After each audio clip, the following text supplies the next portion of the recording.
வந்து ரொம்ப டென்ஷனாக இருக்கிறத பார்த்து அனாமிகா எப்படியாவது விஜயை நம்ம வழிக்கு கொண்டு வரணும், விஜய் வந்து பழைய மாதிரி வந்து நம்மக்கிட்ட பேச ஆரம்பிக்கணும் அப்படின்னு சொல்லிட்டு முடிவு பண்ணுறாங்க. அதன்படி அனாமிகா என்ன பண்ணுறாங்க, விஜய்க்கு வந்து எல்லாமே வந்து ஏற்பாடு பண்ணி வச்சுருக்காங்க. அதை பார்த்து விஜய் செமையாக டென்ஷன் ஆகிடுறாரு.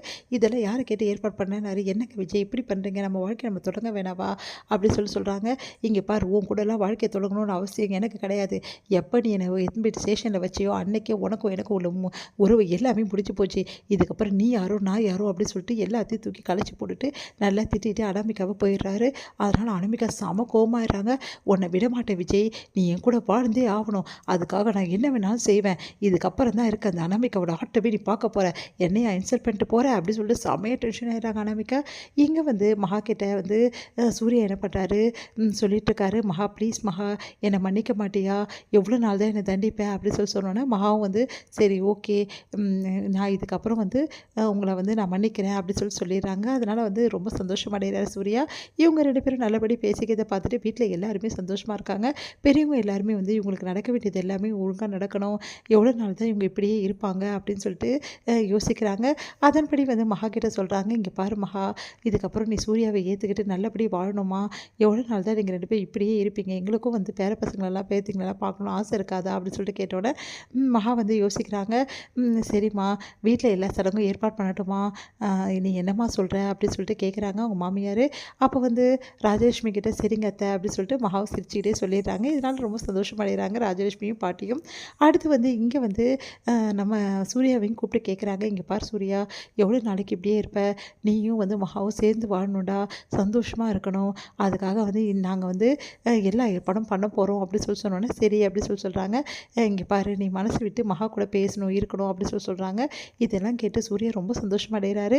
அடுத்து மகா கிட்ட வந்து சூர்யா வந்து யோசிக்கிறாரு, இப்படியே இருந்தால் எப்படி, மகாக்கு சர்ப்ரைஸ் கொடுத்தா இதெல்லாம் நடத்துகிறோம், அதனால சர்ப்ரைஸ் வந்து கொடுக்கலாம் அப்படின்னு சொல்லிட்டு மகா வந்து வெளியே கூட்டிகிட்டு போகிறாரு. அப்போ வந்து ரொம்ப லேட் ஆகிடுச்சுன்னு மகா ஃபீல் பண்ணுறாங்க. இன்றைக்கி வந்து அத்தை வந்து வீட்டுக்கு சீக்கிரமாக வர சொன்னாங்கன்னு சொல்லிட்டு, அவங்க எதுக்கு வர சொன்னாங்கன்னு தெரியும், நம்ம வாழ்க்கையை ஆரம்பிக்கிறதுக்கு வர சொல்லியிருக்காங்க, அதனால் ஒன்றும் ப்ராப்ளம் இல்லை, நம்ம வாழ்க்கையை நம்ம ஆரம்பிக்கலாம் அப்படின்னு சொல்லிட்டு இருக்கும்போதே வந்து நம்ம வண்டியில் முதல்ல கிளம்புவோம் ஒரு இடத்துக்கு அப்படின்னு சொல்லிட்டு பெரிய இடத்துக்கு கூட்டின்னு போயிட்டு பெரிய ஹோட்டலுக்கு கூட்டின்னு போயிட்டு அங்கே போயிட்டு மகாக்கு வந்து எல்லாமே சர்ப்ரைஸாக வந்து கொடுக்குறாரு, கிஃப்ட்லாம் கொடுக்குறாரு, மகா ஐ லவ் யூ சொல்கிறாரு, அசத்துறாரு. அதெல்லாம் பார்த்து மகா ரொம்ப சந்தோஷமடைகிறாங்க. அடுத்து வர்ற வழியில் ரொம்ப லேட் ஆகிடுச்சுங்க. இப்போ எப்படிங்க வீட்டுக்கு போகிறதுன்னு ஒரு இடத்துல வந்து வண்டி ரிப்பேர் ஆகிடுது. அடுத்து வந்து ஒரு இடத்துல அங்கே தங்குறாங்க. அப்போ 2 பேருமே வந்து சந்தோஷமாக தன்னோட வாழ்க்கையை வந்து தொடங்குறாங்க. அப்போ வந்து மகா வந்து ரொம்ப சந்தோஷமாக இருக்காங்க. அப்போ தான் தெரிய வருது மகாக்கு, இந்த மாதிரி சூர்யா பிளான் பண்ணி தான் இதெல்லாம் பண்ணியிருக்காரு, நம்மளை வெளியே கூட்டிகிட்டு வந்திருக்காரு அப்படின்னு சொல்லிட்டு எல்லா விஷயத்தையும் மகா வந்து தெரிஞ்சுக்கிறாங்க. அடுத்து மகாவுக்கு வந்து சூர்யா கிட்ட சண்டை போடுறாங்க, ஏன் இப்படிலாம் பண்ணீங்க, வீட்டில் வந்து நல்லபடி நடக்க வேண்டிய விஷயத்தை இப்படி பண்ணிட்டீங்களே அப்படின்றாங்க. இதில் என்ன இருக்குது, எப்படி நடந்தால் என்ன, நம்ம தான் நம்ம வாழ்க்கையை தொடங்கிட்டோம்ல, இதுக்கப்புறம் என்ன இருக்குது மகா அப்படின்னு சொல்லிட்டு சொல்கிறாரு. அதை கேட்டு வந்து மகா வந்து எப்படியாவது போங்க, வீட்டில் யார் திட்டு வாங்குறது அப்படின்னு சொல்லிட்டு யோசிச்சுட்டு வீட்டுக்கு போகிறாங்க. இங்கே போனோன்னா மகாவும் சூர்யாவும் காலையில் வராங்களே நைட்டு வர சொன்னான்னு சொல்லிட்டு பதறி போகிறாங்க வந்து நம்ம ராஜலட்சுமி கேட்டோன்னே மகா வந்து வெக்கப்பட்டு ஓடி போகிறாங்க. அப்போ சூர்யா வந்து அப்படி வெக்கப்படுறாரு. பார்த்தோன்னே தெரிஞ்சுக்கிறாங்க, இவங்க 2 பேருக்கும் வந்து எப்படியோ நல்ல மாதிரி இவங்க 2 பேரும் புருஷன் பொண்டாட்டியாக தன்னோட வாழ்க்கையை தொடங்கியிருக்காங்க, இது வரைக்கும் போதும் அப்படின்னு சொல்லிட்டு சந்தோஷப்படுறாங்க. இங்கே வந்து மகா வந்து வேணும்னே வந்து சூர்யா வெறுப்பேற்றி பார்க்குறாங்க.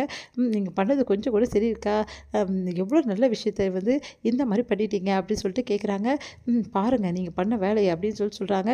இருங்க, நீங்கள் இப்படியே பண்ணிட்டுருங்க, உங்களுக்கு ஒரு 10 குழந்தை பெற்றுக்கு கையில் கொடுக்குறேன் அப்படின்றாங்க. ஐயோ 10 குழந்தையா, ஐயோ என்னால் முடியாதுப்பா அப்படின்றாங்க. அதெல்லாம் தெரியாது, பண்ண வேலைக்கு ஒரு குழந்தைலாம் கிடையாது அப்படின்னோடனே உடனே சூர்யாவும் ஐயோ 10 குழந்தை பிறந்த என்ன நடக்கும் அப்படின்னு சொல்லிட்டு யோசிச்சுட்ருக்காரு.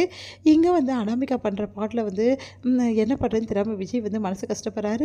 வீட்டில் வந்து பெரிய பிரச்சனையை அனாமிகா வந்து உருவாக்குறாங்க. விஜய் வந்து என் கூட வாழ மாட்டேங்கிறான்னு சொல்லிட்டு எல்லாம் முன்னாடியுமே சொல்கிறாங்க. அதை கேட்டு வந்து விஜய் வந்துச்சா, நீ எல்லாம் ஒரு பொண்ணா இந்த மாதிரி பண்ணுறீங்க அப்படின்னோடனே, ஆமாம் அந்த குழந்தைய வந்து இந்த வீட்டிலேருந்து போகணும், என் கூட விஜய் வாழணும், அதுக்கெல்லாம் எல்லோரும் வந்து பண்ண போகிறீங்களா இல்லையா அப்படி சொன்னோன்னா, இங்கே பாருமா யாரையும் கட்டாயப்படுத்தி வாழ வைக்க முடியாதுமான்றாங்க. அதை அனாமிகா கேட்காம வந்து பிரச்சனை மேலே பிரச்சனை கொடுத்துக்கிட்டே இருக்காங்க. அதனால் வீட்டில் எல்லாரும் தவிச்சு போகிறாங்க. இதை நினச்சி சூர்யா ரொம்ப வருத்தப்படுறாரு. தன்னோட தம்பியோட வாழ்க்கையை சரி பண்ணணும் அப்படின்னு சொல்லிட்டு சூர்யா யோசிக்கிறாரு.